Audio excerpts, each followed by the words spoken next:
So, we're just making a brief stopover, no? Dito sa City Hall of Calapan, no? Kala namin saan mong galing na, but very nice siya. Picture tayo. Yan, no? Calapan City Hall. Saan yung entrance niya? Wala man dito. You can enter here. Pwede you need to enter park. Wala lang. Ikot-ikot lang. Ganun. City Pasok. Council, ganda sa bilang side pala. City Council. Laki ng design. Ayan.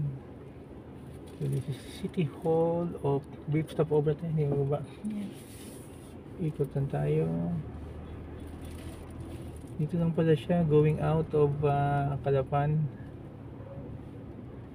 No, city. Yung bagong pa nila.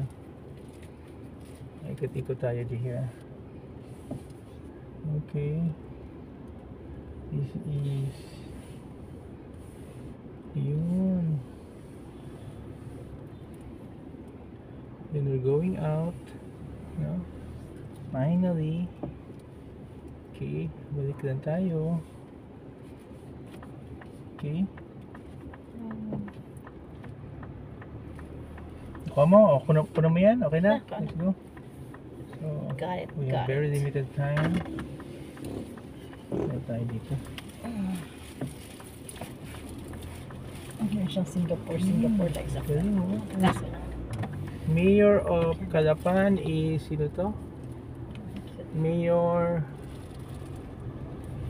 Marilu Flores Murillo. top performing mayor of Oriental Mindoro. Wow, galing. Congratulations, Mayor. Nice na siya yung design ng Calapan. Oriental Mindoro. In 300 meters, turn right onto C5 Road. Okay.